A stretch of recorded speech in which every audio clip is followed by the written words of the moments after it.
नमस्कार दोस्तों, आज हम बहुत ही प्यारा सा एक देवी गीत लेके आए हैं। देवी पचरा गीत बहुत ही प्यारा गीत है। आप लोग ज़्यादा से ज़्यादा इस गीत को शेयर कीजिएगा, चैनल को सपोर्ट करिएगा और अपना प्यार दुलार आशीर्वाद बनाए रखिएगा। ज़्यादा से ज़्यादा गीत को शेयर कीजिएगा। धन्यवाद। मैया दे गई आवाज बगियन में, मैया दे गई आवाज बगियन में, मैया दे गई आवाज बगियन में। अरे अरे सुन रे मलिया के बेटौआ, अरे अरे सुन मलिया के बेटौआ, गजरा लेके आओ बगियन में, गजरा लेके आओ बगियन में, मैया दे गई आवाज बगियन में, मैया दे गई आवाज बगियन में।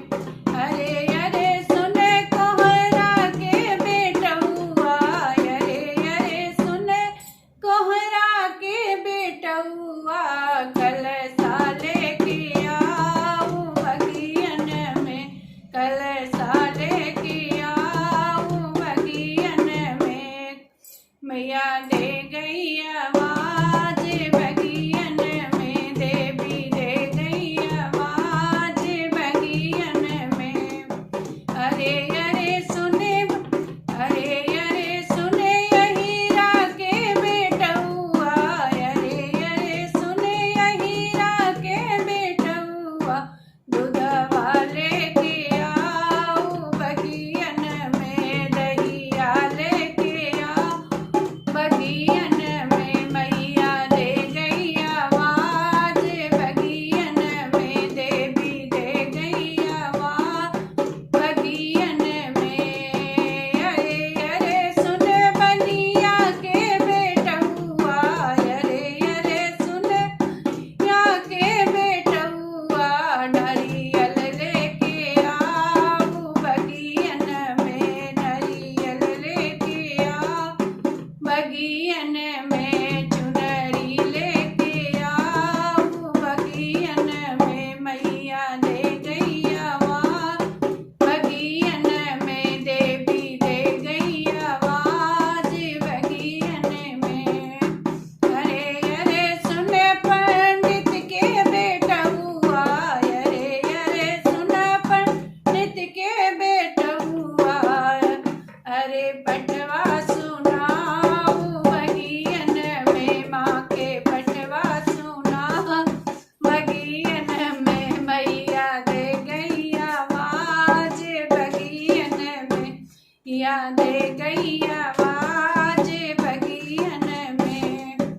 अरे अरे सुन सोनारा के बेटौआ, अरे अरे सुन सोनारा के बेटौआ, बेदिया लेके आओ बगियन में, नथिया लेके आओ बगियन में, मैया दे गई आवाज बगियन में।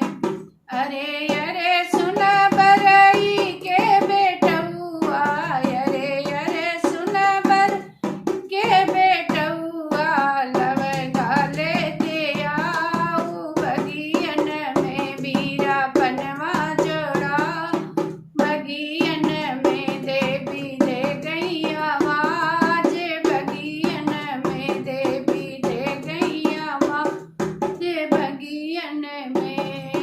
अरे अरे सुन बबला के बेटौआ, अरे अरे सुन पंडित के बेटौआ, आज हवन कराओ बगियन में, आज हवन कराओ बगियन में, देवी दे गई आवाज बगियन में, देवी दे गई आवाज बगियन में, देवी दे गई आवाज बगियन में।